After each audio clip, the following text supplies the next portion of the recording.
Assalamualaikum warahmatullahi wabarakatuh. Perkenalkan, nama saya Bella.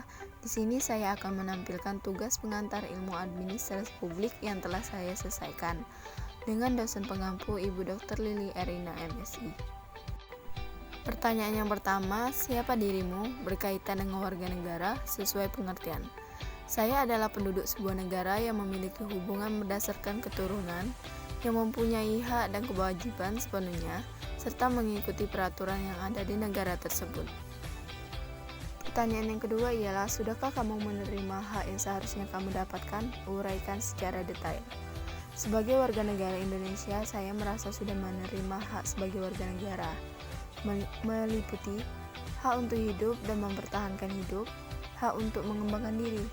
Di sini saya mendapatkan hak untuk berpendidikan, mengetahui ilmu pengetahuan dan teknologi, serta mendapatkan hak atas pengakuan, jaminan, perlindungan, serta memiliki hak untuk mempunyai hak milik pribadi, hak untuk tidak disiksa, hak beragama, serta hak untuk tidak diperbudak. Pertanyaan yang ketiga, bagaimana dengan kewajibanmu? Apa saja yang belum kau lakukan? Mengapa? Sebagai warga negara, saya merasa sudah melakukan kewajiban sebagai warga negara Indonesia dengan menjalankan kewajiban menaati hukum dan pemerintah, membela negara, tunduk kepada pembatasan yang ditetapkan undang-undang.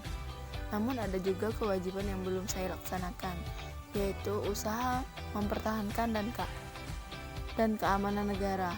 Karena sejauh ini saya belum melakukan kewajiban itu dengan mempertahankan keamanan negara karena sudah dilaksanakan oleh TNI dan Polri. Namun jika diperlukan, saya akan berusaha memenuhi kewajiban saya sebagai warga negara. Masyarakat Madani di Indonesia. Pertanyaan yang pertama, bagaimanakah aplikasi civil society di Indonesia? Mengenai penerapan civil society di Indonesia, dapat dikatakan bahwa civil society di Indonesia masih belum dapat ditemukan. Hal ini disebabkan karena masyarakat Indonesia baru saja atau tengah menghadapi proses transformasi sosial. Selain itu, banyak hambatan dari sisi pandangan maupun teknis pelaksanaan karakteristik civil society. Pertanyaan yang kedua, bagaimana pendapatmu jika dilihat dari praktiknya serta peran dari pilar-pilarnya? Jika dilihat dari praktiknya, civil society masih sangat jauh dari indikator ideal. Dalam hal ekonomi, misalnya, masih banyak terjadi ketimpangan kesejahteraan di beberapa wilayah bagian Indonesia. Masyarakat yang sangat tinggi, tingkat fragmentasi sosialnya, inilah yang menghambat tumbuh dan berkembangnya civil society di Indonesia. Jika dilihat dari pilarnya, masih banyak penerapan yang masih belum berjalan sesuai dengan fungsinya. Pertanyaan yang ketiga, dilihat dari kondisi elemen masyarakat madani itu sendiri. Elemen masyarakat madani itu ada 5, yaitu keberadaan area ruang publik, demokrasi, tenggang rasa, kemajemukan, dan keadilan sosial. Indonesia sudah memenuhi 5 elemen tersebut, maka seharusnya Indonesia sudah bisa dikatakan sebagai masyarakat madani. Namun ada beberapa masyarakat yang tidak menjalankan elemen masyarakat madani tersebut, yaitu masih rendahnya minat partisipasi warga masyarakat terhadap kehidupan politik Indonesia.